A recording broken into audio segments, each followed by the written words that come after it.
رب کائنات نے قرآن مجید میں بیان کیا ہے کہ علم والے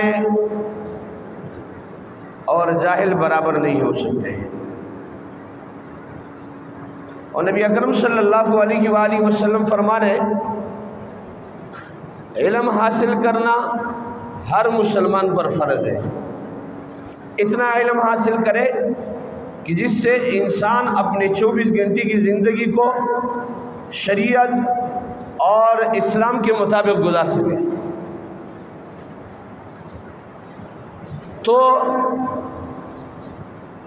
ہر مسلمان کے لیے لازمی، ضروری اور لابودی یہ ہے کہ وہ علم کو حاصل کرے، اور پھر علم کے حصول یہ مخصوص نہیں ہے کہ آپ صرف بچپن میں حاصل کر سکتے ہو اور بڑے عمر میں حاصل نہیں کر سکتے ہو۔ نبی اکرم صلی اللہ علیہ وآلہ وسلم کے صحابہ بڑے عمر میں اسلام قبول کیا انہوں نے، اور نبی اکرم صلی اللہ علیہ وآلہ وسلم سے علوم نبویہ اور علوم الہیہ حاصل کی۔ نبی اکرم صلی اللہ علیہ وآلہ وسلم کے شاگردوں کو، نبی پاک صلی اللہ علیہ وآلہ وسلم کے جاننثاروں کو اس وقت نام دیا جاتا تھا صحابہ، صاحب، صحابہ۔ صاحب کی جمع صحابہ ہے، شاگرد کے معنی میں ہے۔ تو نبی اکرم صلی اللہ علیہ وآلہ وسلم کے پاس جو تلامذہ، جو شاگرد پڑھا کرتے تھے، ان کی تعداد اصحاب صفہ کے مدرسے میں کبھی 60، کم سے کم 70 یا 60، اور زیادہ سے زیادہ 300 تک تعداد نبی پاک صلی اللہ علیہ وآلہ وسلم کے پاس صحابہ کرام رضوان اللہ تعالیٰ مجمعین صفہ کے مدرسے میں ہوا کرتے تھے۔ کیونکہ آپ حضرات نے سنا ہوگا کہ نبی پاک صلی اللہ علیہ وآلہ وسلم کے پاس ایک دن دودھ کا پیالہ آیا،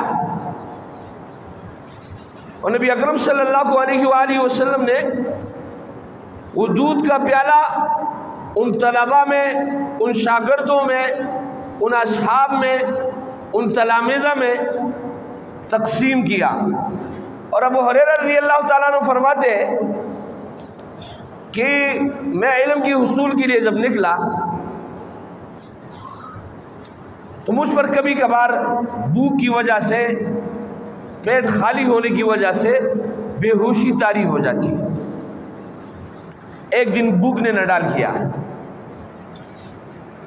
اور میں باہر نکلا، حضرت عمر بن خطاب رضی اللہ تعالیٰ عنہ آئے، سلام کیا، حالت پوچھی اور چلے گئے۔ اس کے بعد ابو بکر صدیق رضی اللہ تعالیٰ عنہ آئے، سلام کیا، حالت پوچھی اور چلے گئے۔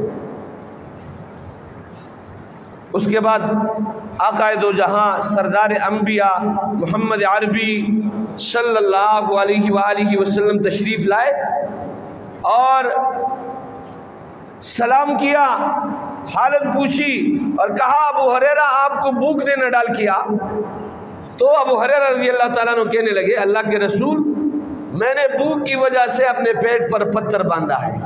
نبی پاک صلی اللہ علیہ وآلہ وسلم نے ان کو تسلی دینے کے لیے اپنے پیٹ سے کپڑا اٹھایا اور کہا ابو ہریرہ میں نے 2 پتھر باندھے ہیں، اور اپنے ان کا ہاتھ پکڑا اور اپنے ساتھ لے گئے۔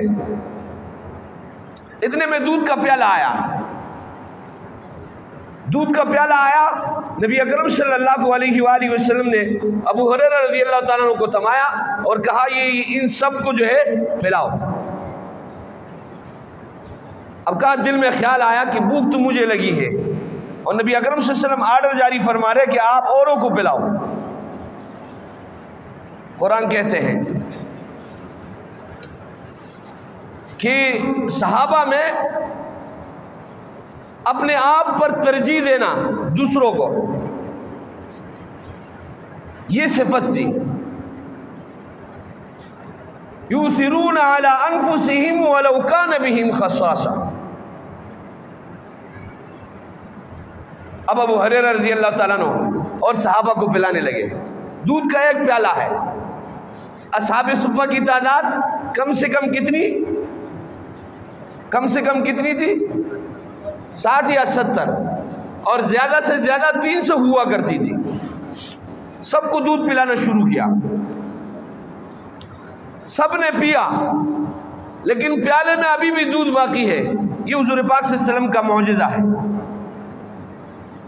اور پھر کہا، ابو ہریرہ رضی اللہ عنہ فرماتے ہیں نبی اکرم صلی اللہ علیہ وآلہ وسلم نے مجھے آرڈر جاری کیا کہ ابو ہریرہ بیٹھ جاؤ، مجھے بٹھایا اور کہا یہ دودھ پیو، پھر میں نے پیا، پھر دوبارہ آرڈر ہوا کہ پیو، 12 جب کہا گیا تو میں نے کہا اللہ کے رسول دودھ میرے پوروں تک آ چکا ہے، لیکن پیالے میں ابھی بھی دودھ باقی ہے۔ تو عرض یہ کر رہا تھا کہ نبی اکرم صلی اللہ علیہ وآلہ وسلم کے زمانے سے علوم نبویہ، علوم الہیہ کے حصول کے لیے ترتیب اور طریقہ کار تھا، اور اس وقت سے سلمان فارسی رضی اللہ تعالیٰ عنہ فارس سے آ کر اس مدرسے کے طالب علم تھے۔ ایک دور میں یہ آرڈر آیا کہ غیر ملکی طلبہ یہاں مدارس میں نہیں پڑھیں گے، وہ دور مشرف کا تھا۔ ہمارے ملک میں نیک نامی کے لیے 2 ادارے ہیں، ایک تبلیغی جماعت اور ایک دینی مدارس، اور ان 2 میں لوگ داخل ہونے کے لیے اور وقت لگانے کے لیے باہر سے آتے ہیں، لیکن اس میں ہماری لوگوں کی طرف سے پابندیاں۔ آج اگر آپ نے اعلیٰ تعلیم حاصل کرنی ہے، اپنے بیٹے کو اعلیٰ تعلیم دلانا ہے، تو کہا جاتا ہے جناب اس کو آکسفورڈ لے کے جاؤ، اس کو فلاں یونیورسٹی لے کے جاؤ۔ لیکن اگر کسی نے اعلیٰ تعلیم حاصل کرنی ہے، چاہے اس کا تعلق مکہ سے کیوں نہ ہو، اس کا تعلق مدینہ سے کیوں نہ ہو، لیکن اعلیٰ تعلیم دین میں حاصل کرنی ہے تو اس کو پاکستان آنا پڑتا ہے۔ اس کے لیے کوئی جو ہے رکاوٹ غیر نہیں ہوتا ہے، یہ ہمارے اپنے لوگ ہوتا ہے۔ سلمان فارسی رضی اللہ تعالیٰ فارس سے نبی پاک صلی اللہ علیہ وسلم کے مدرسے میں پڑھ رہا ہے، اور نبی اکرم صلی اللہ علیہ وآلہ وسلم سے علوم الہیہ، علوم نبویہ کے حصول کے لیے سلمان فارسی رضی اللہ تعالیٰ آئے ہوئے۔ تو عرض یہ کر رہا تھا کہ اس وقت بھی غیر ملکی طلبہ نبی اکرم صلی اللہ علیہ وآلہ وسلم کے مدرسے میں موجود تھے، اور نبی اکرم صلی اللہ علیہ وآلہ وسلم ان صحابہ کو علوم نبویہ، علوم الہیہ سینہ بسینہ منتقل فرما رہے تھے۔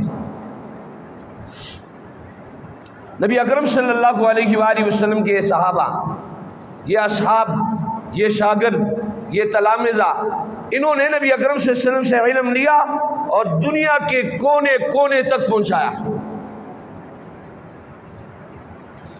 اور پھر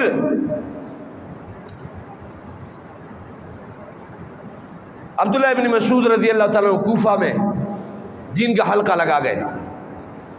عبداللہ ابن مسعود رضی اللہ تعالیٰ جن کے متعلق نبی پاک صلی اللہ علیہ وسلم فرماتے افقہ الامتی، میرے امت کے سب سے زیادہ فقیہ عبداللہ ابن مسعود رضی اللہ تعالیٰ عنہ۔ اسی طریقے سے تابعین نے ان سے پھر علم حاصل کیا، تبع تابعین نے پھر ان سے حاصل کیا، پھر ائمہ مجتہدین نے ان سے حاصل کیا۔ اسی طریقے سے یہ علوم نبویہ، علوم الہیہ جو مجھے اور آپ تک آج پہنچے ہیں، یہ سینہ بسینہ لوگوں کی قربانی کی وجہ سے پہنچے۔ اس کے لیے، اس کی حفاظت کے لیے لوگوں نے قربانیاں دی ہیں۔ امام بخاری کا نام سنا ہوگا، آپ لوگوں نے سنا ہے؟ امام بخاری رحمۃ اللہ علیہ، یہ وہ شخص ہے جس نے بچپن میں احادیث کے علوم کو اکٹھا کیا، اور ایک حدیث لکھتے تھے حضور پاک صلی اللہ علیہ وآلہ وسلم کی، اس کے لیے غسل فرمایا کرتے تھے اور پھر اہتمام کے ساتھ اس کو لکھتے تھے۔ اور ان کا واقعہ ہے کہ والدہ نے جب ان کو علم کے لیے بھیجا تو ساتھ میں چند اشرفیہ دی تاکہ علم کے حصول کے لیے ان کے ساتھ اگر کوئی مشکلات پیش آئے تو ان اشرفیوں کے ذریعے سے اپنے مشکلات کو، اپنے ضروریات کو، اپنے حوائج کو دور کیا جا سکے۔ ابھی جیسے کشتی میں سوار ہوا ایک شخص اس کے ساتھ ہے اور سفر میں اس نے اس کے اشرفیوں کے تیلیوں کو دیکھا اور اشرفی نکالتے وقت اس نے اس اشرفی کی تیلی کے رنگ سب کچھ اور اندازہ لگایا کہ اس میں اتنے اشرفیہ ہوں گے۔ کشتی میں سوار ہوئے، سوار ہونے کے بعد کشتی ایک مقام تک جب پہنچی تو یہ دوسرا شخص اٹھا، اس نے اعلان کیا کہ میری اشرفی گم ہو گئی ہے، کسی نے میرے اشرفیہ چرا لی، یہ تیلی کا رنگت ہے اور اتنی اشرفیہ اس میں ہے۔ امام بخاری رحمۃ اللہ علیہ جو رنگ بتا رہے وہ تو امام بخاری رحمۃ اللہ علیہ کی اشرفیوں کی تیلی کا ہے، اور کہا کہ بھائی سب تلاشی دو، اب یہ ابتدا ہے۔ اس نے کہا کہ علوم نبویہ، علوم الہیہ کے حصول کے لیے جا رہا ہوں۔ آج ہمیں بتایا جاتا ہے، کل مجھے ایک شخص نے کہا نعوذ باللہ سیکولر لوگ احادیث پر یقین نہیں رکھتے، کہتے ہیں کہ نعوذ باللہ حضور پاک صلی اللہ علیہ وآلہ وسلم کی احادیث من جانب رسول نہیں ہے، اور کہتے ہیں 1% نعوذ باللہ اس میں سچائی ہوگی، باقی 99% علماء نے اپنی طرف سے گڑھا ہے۔ یہ واقعات آتے ہیں احادیث پر۔ میں آپ کو بتا دوں کہ ان احادیث کی جمع کرنے کے لیے، ان احادیث کو مجھے اور آپ تک پہنچانے کے لیے کیا کیا قربانیاں دی گئی ہے۔ امام بخاری رحمۃ اللہ علیہ نے اپنا تیلا اٹھا کر جلدی سے سمندر میں پھینکا، کہا کہ علوم نبویہ، علوم الہیہ کے حصول کے لیے جا رہا ہوں، کہیں میرے اوپر چور کا دبا نہ لگ جائے، کہیں میرے اوپر یہ الزام نہ آ جائے۔ اپنا سارا سرمایہ جو علم کے حصول کے لیے والدہ نے ان کو دیا تھا، یتیم بچہ تھا، کہ اگر آپ کو علم کے حصول میں کوئی ناکامی، کوئی جو ہے ضرورت پیش آ جائے، اس کو آپ صرف کر لینا۔ اب سفر کی ابتدا میں اسے گرا دیا، اب تلاشی دی گئی، کہیں سے یہ تیلا ملا نہیں۔ جب سفر کا اختتام ہوا، اس شور نے امام بخاری رحمۃ اللہ علیہ سے پوچھا کہ عجیب بات ہے، آپ کو پتہ ہے تیلی آپ کی ہے لیکن تیلی ملی نہیں، کیا وجہ ہے؟ تو امام بخاری رحمۃ اللہ علیہ نے فرمایا میں علم کے حاصل کرنے کے لیے جا رہا ہوں، اور اگر یہ الزام میرے اوپر لگتا کہ اس کے پاس سے تیلی ملی ہے، وہ مجھے یقین ہے، آپ کو بھی یقین ہے کہ یہ امام بخاری کی تیلی تھی، لیکن اگر یہ الزام لگتا تو اس کی وجہ سے وہ میں نے سمندر میں گرا دیا۔ تو عرض یہ کر رہا ہوں کہ امام بخاری رحمۃ اللہ علیہ نے اسی طریقے سے بہت سارے لوگوں نے قربانیاں دی ہے، تب جا کر یہ علم مجھے اور آپ تک پہنچا ہے۔ آج جو لوگ کہتے ہیں کہ نعوذ باللہ یہ من جانب الرسول، یعنی راوی جو علم کے حاصل کرنے کے لیے علم کو حاصل کیا کرتے تھے، وہ اتنا احتیاط کرتے تھے کہیں الزام نہ لگ جائے، اور سینہ بسینہ یہاں تک آپ پہنچا ہے۔ ہم کہتے ہیں نا یہ حدیث ضعیف ہے، وجہ کیا ہے؟ حدیث ضعیف نہیں ہوتی ہے، حدیث کی روات میں ضعف ہوتا ہے۔ کبھی حدیث کے راوی ایسا شخص ہوتا ہے جس کے اوپر کسی نے کلام کیا ہو، کسی نے بات کی ہو، اس کی وجہ سے اس روایت کو ضعیف مانا جاتا ہے۔ تو امام بخاری رحمۃ اللہ علیہ اس بات سے بچنے کے لیے کہ کل کو میں اگر علم دوسروں تک پہنچاؤں مجھ پر یہ بات نہ آئے، قربانی دے رہے ہیں۔ اور جو آج کل کا یہ لوگوں کا ذہن ہے، نعوذ باللہ، حضور پاک صلی اللہ علیہ وسلم کے احادیث پر یقین اور ایمان نہیں رکھتے ہیں۔ میں آپ کو بتا دوں، محمودی غزنوی رحمۃ اللہ علیہ، ان کو 3 باتوں میں اشکال تھا۔ کتنے باتوں میں؟ 3 باتوں میں اشکال تھا۔ ایک یہ بات تھی کہ لوگ اسے کہا کرتے تھے کہ آپ سبکتگین کے بیٹے نہیں ہیں، آپ کو اس نے پالا ہے، آپ لے پالک ہو۔ اب یہ کون بتائے؟ ایک اس بات میں شک تھا کہ یہ علماء جو کہتے ہیں العلماء ورثۃ الانبیاء وان الانبیاء لم يورثوا دینارا ولا درہما وانما ورثوا العلم فمن اخذه اخذ بحظ وافر او كما قال علیہ الصلوۃ والسلام، کہ یہ علماء جو حدیث بیان کرتے ہیں کہ علماء انبیاء کے وارث ہیں، اور انبیاء اپنی میراث میں درہم دنانیر نہیں چھوڑا کرتے ہیں، اپنی میراث میں علم چھوڑا کرتے ہیں۔ یہ بات انہوں نے اپنے پیٹ سے گڑی ہوئی ہے۔ اس حدیث کے بارے میں جیسے سیکولر لوگوں کا شک ہے، محمودی غزنوی رحمۃ اللہ علیہ کو بھی شک تھا۔ نمبر 3، وہ عمل کیا ہے جس کی وجہ سے میں جنت میں جا سکوں، جس کو میں کر لوں اور اس کی وجہ سے میں جنت جا سکوں۔ اشکال آپ کو سمجھ میں آئے؟ سن رہے ہو؟ نمبر 1، سبکتگین کے بیٹے نہیں ہو۔ نمبر 2، حدیث اپنے طرف سے گڑی ہوئی ہے۔ نمبر 3، عمل کیا ہے جس کی وجہ سے میں جنت جا سکتا ہوں۔ اب ایک دن یہ اپنے دربار میں بیٹھے ہوئے ہیں، اور آپ کو پتا ہے اس دور میں بجلی اور لائٹ کا دور نہیں تھا۔ وہ طالب علموں سے پوچھو جو امتحان کے لیے تیاری کرتے ہیں اور ان کی تیاری کے بیچ میں آپ تھوڑا سا رخ نہ ڈال دو تو ان کو جو خوف، تکلیف، مصیبت پہنچتی ہے وہ کسی اور کو نہیں پہنچتی۔ سب سے زیادہ تکلیف اور مصیبت اس وقت پہنچتی۔ اب بجلی کا دور نہیں ہے، لائٹ نہیں ہے، ایک طالب علم ہے، کباب والے نے آگ روشن کیا ہوا ہے اور اس کی روشنی میں وہ کتاب پڑھ رہا ہے۔ یہ کباب والا اس کو کہتے لرشا، ہٹو یہاں سے، میرا گراہ خراب کر رہے ہو، جاؤ یہاں سے۔ یہ ماجرا محمودی غزنوی اپنے دربار سے دیکھ رہا ہے۔ محمودی غزنوی نے اپنے دربانچی سے کہا کہ جاؤ یہ دربار کا دیا اس طالب علم کو دے آؤ اور اس سے کہو کہ اس کی روشنی میں آپ اپنی پڑھائی کر لیں، کیونکہ دیا کے لیے تیل کی ضرورت پڑتی اور تیل پیسے پہ آتا تھا۔ آج جب پیٹرول کی قیمت بڑھتی ہے تو کیا ہوتا ہے؟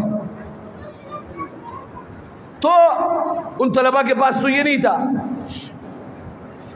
اس رات کو محمودی غزنوی نے وہ دیا ان کو دے دیا، لیکن اس رات کو جب سوئے تو رات کو کیا دیکھتے ہیں؟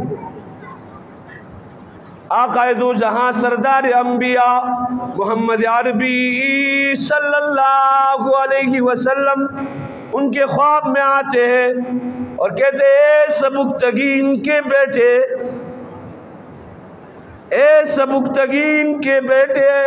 پہلے اشکال کا جواب ملا، آپ نے میری وارث کی خدمت کی۔ دوسرے اشکال کا جواب ملا، کون جواب دے رہا ہے؟ کیونکہ حدیث میں آتا ہے جب نبی پاک صلی اللہ علیہ وسلم خواب میں آئے وہ خواب جھوٹا نہیں ہو سکتا ہے۔ اے سبکتگین کے بیٹے، آپ نے میری وارث کی خدمت کی، اس کی وجہ سے آپ نے اپنی لیے جنت کو واجب کر دیا۔ 3 اشکالات تھے، اور اس جملوں میں نبی پاک صلی اللہ علیہ وآلہ وسلم نے اس خدمت کی وجہ سے محمودی غزنوی رحمۃ اللہ علیہ کو ان 3 سوالات کے جواب عطا کر دیے، ورنہ وہ تسلی کون دے سکتا تھا؟ اس نے اپنے دل میں یہ بٹھا لیا تھا کہ میں سبکتگین کا بیٹا نہیں ہوں، میں لے پالک ہوں۔ نبی اکرم صلی اللہ علیہ وسلم فرما رہے سبکتگین کے بیٹے۔ یہ حدیث اپنی طرف سے علماء نے گڑھی ہے، العلماء ورثۃ الانبیاء۔ تو اس حدیث کے متعلق نبی اکرم صلی اللہ علیہ وسلم فرما رہے کہ آپ نے میری وارث کی خدمت کی، یہ میری حدیث ہے، اور اپنی لیے جنت واجب کر لی اگر آپ علماء، طلباء، دین والوں کی خدمت کرو گے، اللہ رب العزت اس کے بدلے میں جنت عطا فرمائیں گے۔ چونکہ وہ ختم ہو چکا ہے، اللہ رب العزت سے دعا کرے کہ اللہ رب العزت ہمیں جو ہے دین والوں کے ساتھ محبت، دین والوں کی خدمت کرنے کی توفیق عطا فرمائے، نہ کہ ان کے راستوں میں روڑے اٹکانے، اور جس طریقے سے ہمارے پاس طاقت اور قوت میں آتا ہے تو دعا یہ کر لینے چاہیے کہ اللہ رب العزت ہمیں دینداروں کی خدمت کرنے کی توفیق عطا فرمائے۔ وآخر دعوانا ان الحمدللہ رب العالمین۔ آذان ہوگی، اس کے بعد سنتیں پڑھ لیں۔